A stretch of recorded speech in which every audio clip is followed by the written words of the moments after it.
Cet homme frotte le corps de sa sœur tous les jours. Ne vous méprenez pas. C'est parce qu'elle souffre d'insuffisance rénale. Ses parents sont morts quand elle était enfant. Ryu a été élevée par sa sœur. Mais elle était surchargée de travail et est tombée en phase terminale. Elle avait besoin d'une greffe de rein pour survivre. Leur famille était trop pauvre pour la payer. À cette époque, la crise économique coréenne a éclaté. Ryu a été licencié de son usine. Il a reçu une indemnité de 10 millions de wons. C'est juste assez pour donner un nouveau rein à sa sœur. Mais le rein de Ryu n'est pas compatible avec celui de sa sœur. Il a dû attendre un donneur. Tous les soirs, il attendait chez lui l'arrivée de son rein. Ma sœur criait de douleur. Mais Ryu ne réagit souvent pas du tout. Pas parce qu'il en a l'habitude.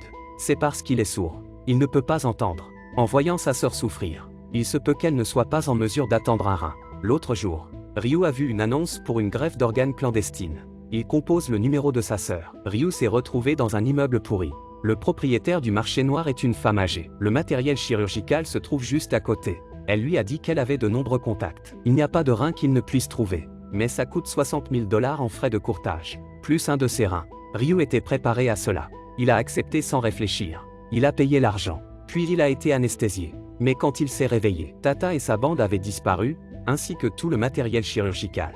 Ryu a alors réalisé qu'on lui avait volé son rein. On lui a également volé 60 000 yuan pour lui sauver la vie. La fille de cet homme a été kidnappée. Il n'a pas osé appeler la police. Après tout, sa fille est la seule qu'il ait jamais eue. Il n'a pas osé jouer, selon la demande du kidnappeur. Il a payé la rançon les yeux bandés. Ryu l'a attaché. Il lui a dit d'attendre sa fille ici. Ryu a pris l'argent et est rentré chez lui. Tout s'est bien passé. L'enfant n'a pas eu peur. La sœur a été sauvée. La dernière étape consistait à rendre la fille. C'est alors que survint l'accident. Ryu s'est rendu compte que sa sœur n'était pas dans sa chambre. La jeune fille lui a alors remis une lettre. Quand elle l'a ouverte, c'était la lettre de suicide de sa sœur. Quand Ryu est allé chercher l'argent, sa sœur l'a découvert en lisant la lettre dans ses vêtements. Elle savait qu'il l'avait kidnappée. Il a commis un crime pour elle. C'est pourquoi elle a choisi de se suicider. Elle a dit à son frère de renvoyer la fille dès que possible. Ryu était tellement bouleversé. Il a oublié de renvoyer la fille. Il l'a ramenée à la campagne la nuit, parce qu'elle l'avait dit. Elle a dit qu'après sa mort, elle l'enterrerait près de la rivière où elle avait l'habitude d'aller quand elle était enfant. La fille était triste elle aussi. Elle l'a accompagnée à la campagne. Le patron, qui était attaché ici, a craqué. Il devait voir sa fille avant la tombée de la nuit. Il est minuit et elle n'est pas là. Les voleurs locaux ne tiennent pas leur parole. Il a conduit toute la nuit. La petite fille s'est endormie dans la voiture. Ryu a porté sa sœur jusqu'à l'autre côté de la rivière. Cet homme torture la femme. La femme a refusé de lui dire où était Ryu. Quand elle a été électrocutée, on a frappé à la porte. Le patron pensait que c'était Ryu. Mais quand il a ouvert la porte, c'était un livreur. Mais le patron ne savait pas. Il avait appris que Ryu s'était teint les cheveux. Et le livreur n'a pas eu de chance. Il s'était aussi teint les cheveux. Il semblait bien connaître la petite amie de Ryu.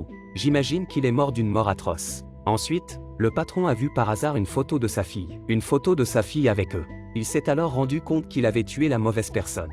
Il était également perplexe. Les ravisseurs lui ont envoyé des photos de leur fille pleurant de peur. Comment se fait-il que sur ces photos, la fille avait l'air heureuse? La femme lui a tout expliqué. Elle s'est excusée et a dit quelque chose qui le tuerait. Elle appartient à une organisation mystérieuse. S'il la tue, son organisation ne le laisse pas tranquille. Elle l'a menacé. Le patron est furieux. Il a augmenté le chauffage et a électrocuté la femme. Quand Ryu est revenu, le corps de sa petite amie était traîné dans l'ascenseur par la police. Ryu était dévasté. Il a pensé que c'était la faute du patron. Il s'est donc rendu à la maison du patron. Il voulait venger la mort de sa petite amie. Mais le patron n'est pas rentré chez lui. Il s'est laissé convaincre par la police. Il est venu l'attendre au bungalow de Ryu. Tous deux ont attendu chez l'un et l'autre. En fin de compte, Ryu, qui a mangé, dormi et respiré dans la voiture, n'en peut plus. Il a décidé de rentrer chez lui et de revenir un autre jour. Mais lorsqu'il est arrivé chez lui, il a vu son patron endormi à l'intérieur.